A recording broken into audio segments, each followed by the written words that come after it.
சரியான நேரத்துல புக் பண்ண கார் வராத காரணத்தினால வாடிக்கையாளர்களுக்கு 54,000 அபராதம் கொடுக்கணும் அப்படின்னு சொல்லி ஊபர் நிறுவனத்திற்கு நுகர்வோர் ஆணையம் தற்பொழுது உத்தரவு பிறப்பிச்சிருக்காங்க.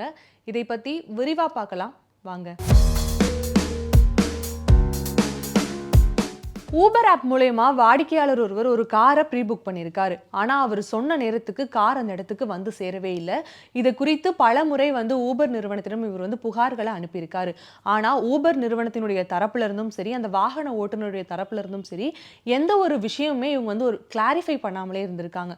மனமுடைந்து போன இந்த வாடிக்கையாளர் என்ன பண்ணியிருக்காரு அப்படின்னா, ஒரு கட்டத்துக்கு மேலே பொறுக்க முடியாம நுகர்வோர் குறைதீர்ப்பு ஆணையத்தில் போயிட்டு கம்ப்ளைண்ட் ஒன்று கொடுத்திருக்காங்க. இதை விசாரித்த டெல்லி நுகர்வோர் குறைதீர்ப்பு ஆணையமே இந்த விஷயத்தை உறுதி செஞ்சிருக்காங்க. நவம்பர் 19, 2022 அன்னைக்கு உபேந்திர சிங் அப்படின்னு சொல்லக்கூடியவர் தன்னோட மனைவியோட இந்திரா காந்தி சர்வதேச விமான நிலையத்திற்கு புறப்படுவதற்காக என்ன பண்ணியிருக்காரு அப்படின்னா, ஊபர் ஆப் மூலமா ஒரு காரை ஒன்று புக் பண்ணியிருக்காரு. இவருடைய ஃபிளைட் டைமிங் அதிகாலை 3:15 போல இருந்திருக்கு. இவங்க கார் புக் பண்ணிட்டோம்னு சொல்லி வெயிட் பண்ணிட்டு இருந்திருக்காங்க. நீண்ட நேரம் ஆகியுமே சரியான நேரத்துக்கு கார் அவருடைய வீட்டுக்கு வந்து சேரவே இல்லை. தொடர்ந்து கால் பண்ணிட்டு இருக்காரு, கம்ப்ளைண்ட் ரைஸ் பண்ணிட்டு இருக்காரு. ஆனா ஊபருடைய தரப்புல இருந்து எந்த ஒரு பதிலுமே சொல்லாத நிலையில பிறகு வேறொரு வாகனத்தை புக் பண்ணி அவசரமா விமான நிலையத்துக்கு போய் சேர்ந்திருக்காரு. அப்படி அவர் அவசரமா கார் புக் பண்ணி அந்த விமான நிலையத்துக்கு போய் சேர்ந்தாலுமே கூட அவர் போய் சேர வேண்டிய அந்த ஃபிளைட்டை அவர் மிஸ் பண்ணியிருக்காரு. அது மட்டும் இல்லாம அங்கிருந்து இவருடைய இடத்துக்கு திருப்பி வரக்கூடிய ரிட்டர்ன் ஃபிளைட்டையுமே இவர் ஆல்ரெடி புக் பண்ணியிருக்காரு. இவர் என்ன பண்ணியிருக்காரு அப்படின்னா, லேட்டா போனதுனால அடுத்த ஃபிளைட்ல போயிருக்காரு. இவர் ஆல்ரெடி வேற ரிட்டர்ன் டிக்கெட் புக் பண்ணதுனால போய் சேர வேண்டிய இடத்துக்கு தாமதமா போய் சேர்ந்து அங்க செலவிட வேண்டிய நேரத்தை ரொம்ப குறைவா தான் எனக்கு அங்க செலவிடும் நேரமே கிடைச்சிருக்கு அப்படிங்கிற மாதிரி மன உளைச்சலுக்கும் ஆளாகி இருக்காரு. இதனால கடும் மன உளைச்சலுக்கு ஆளான இவரு என்ன பண்றாரு அப்படின்னா, நவம்பர் 23, 2022 அன்னைக்கு ஒரு அதிகாரப்பூர்வ நோட்டீஸையுமே ஊபர் நிறுவனத்திற்கு அனுப்பி வைக்கிறாரு.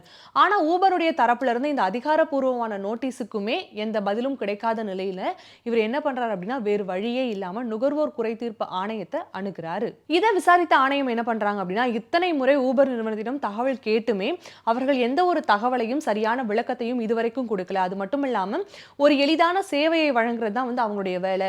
ஆனா இப்படிப்பட்ட ஒரு வாடிக்கையாளருக்கு மன உளைச்சலை கொடுத்திருக்காங்க. அது மட்டும் இல்லாம இந்த கேஸை விசாரிச்ச ஆணையம் என்ன சொல்றாங்க அப்படின்னா, இத்தனை முறை ஊபர் நிறுவனத்திடம் இதற்கான விளக்கத்தை கொடுக்க சொல்லி கேட்டிருக்கோம். ஆனா இன்னைக்கு வரைக்கும் அவங்க இதற்கான விளக்கத்தையோ இல்ல சரியான காரணத்தையோ கொடுக்கல. அது மட்டும் இல்லாம ஒரு போக்குவரத்து சேவையை எளிதாக்கும் வகையில தான் அவர்கள் செயல்பட்டு வராங்க. அப்படி இருக்கும் பட்சத்துல இந்த வாடிக்கையாளர்களுக்கு இது போன்ற நிகழ்வு நிகழ்ந்திருக்கு, அதற்கான ஒரு பெனால்ட்டியை செலுத்த வேண்டியது அவர்களுக்குரிய கடமை அப்படிங்கிற மாதிரியும் சொல்லியிருக்காங்க. அப்படி சொன்னதோட மட்டும் இல்லாம வாடிக்கையாளருடைய மாற்று டிக்கெட்டுக்கு இழப்பீடா 24,100 ரூபாயும் அவருடைய மன உளைச்சலுக்கு காரணமா இருந்ததுக்காக அதற்கான இழப்பீடாக 30,000 ரூபாயும் ஊபர் நிறுவனம் கொடுத்தே ஆக வேண்டும் அப்படின்னு சொல்லி நுகர்வோர் குறைதீர்ப்பு ஆணையம் உத்தரவு பிறப்பிச்சிருக்காங்க. இதை தொடர்ந்து ஊபர் நிறுவனம் என்ன பண்ணாங்க அப்படின்னா, டெல்லியில உள்ள நுகர்வோர் குறைதீர்ப்பு ஆணையத்துல போய் சொல்றாங்க, நாங்க இந்த வாகனங்கள் எல்லாத்தையுமே கோஆர்டினேட் பண்ற வேலையை தான் நாங்க செஞ்சுட்டு இருக்கோம். அது மட்டும் இல்லாம இது மாதிரியான டிரைவர்கள் பண்ணும் பிரச்சனைகளுக்கு நாங்க எப்படி பொறுப்பேற்றுக்க முடியும் அப்படிங்கிற மாதிரி ஒரு வாதத்தை அப்பொழுதுதான் நுகர்வோர் குறைதீர்ப்பு ஆணையத்துல ஊபருடைய தரப்புல இருந்து முன்வைக்கிறாங்க.